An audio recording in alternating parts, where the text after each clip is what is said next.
Hello বন্ধুরা, good morning. কেমন আছো? দেখো আজকে আমি চান টান করে এসে তারপর তোমাদের সাথে কথা বলছি। তো দেখো এখন 9টা বেজে গেছে, এখন আমার অফিস যাওয়ার টাইম হয়ে গেছে।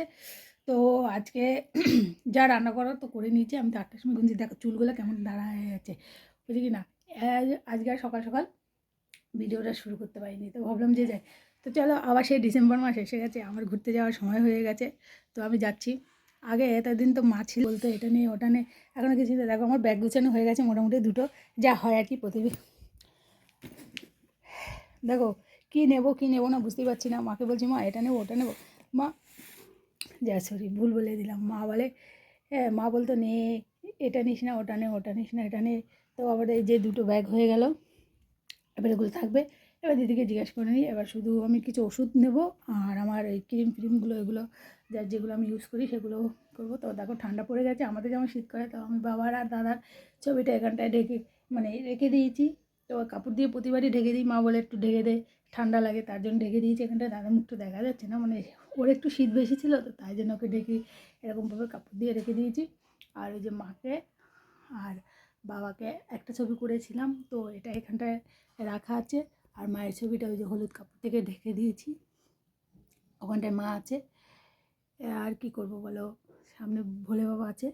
তো যাই হোক, এটা করেছি। এবার আমার খাওয়ার দেখো টিফিন হয়ে গেছে। আমি সকালে ডিম সিদ্ধ রুটি, প্রচণ্ড রোগ হয়ে গেছে। আর এটা মধ্যে দেখো ছোলাটাও খেতে পারিনি, কারণ কি বলো তো, দেরি হয়ে গেছিলো। তো এখন আমি ড্রেস পরবো, ড্রেস কি জামা কাপড়টা পরবো। আর আমার দিদির তো সকাল সকাল রান্না হয়ে গেছে। আমি তো ওই ডিম সিদ্ধ আর ভাত করে নিয়েছি। আর দিদি আমাকে তরকারি দিয়েছে, তো মাছ আছে আর বাঁধাকপি আর ভাত। আর ওটা আর তোমাদেরকে দেখালাম না, যেটা আমার প্রতিদিন খাওয়া আর কি। তো লাগেজটা আমার গুছানোটা কেমন হয়েছে তোমরা একটু দেখো, তো কমেন্টে জানাও। দেখো ঠিক মতো আমি গুছাতে পারি না, তো যাই হোক এক মোটামুটিভাবে গুছিয়ে নিলাম। এবার এবার যাচ্ছি আমি কোথায় বলো তো, এবার যাচ্ছি আমি গ্যাংটক সিকিম ওখানটায়। এবার দেখছি প্রচণ্ড ঠান্ডা পড়েছে। এবার ঠান্ডার জিনিসপত্র বেশি নিতে গিয়ে আমি 3খানা জ্যাকেট নিয়েছি।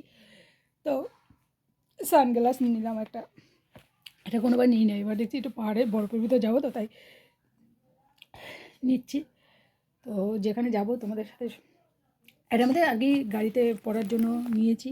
আর এবার আর আমি চুড়িদার ফুড়িদার তেমন একটা কিছু নিইনি। যাই হোক, তো যাবো, ঘুরবো, আনন্দ করবো, এনজয় করবো, তোমাদের সাথে তো সব কিছুই শেয়ার করবো।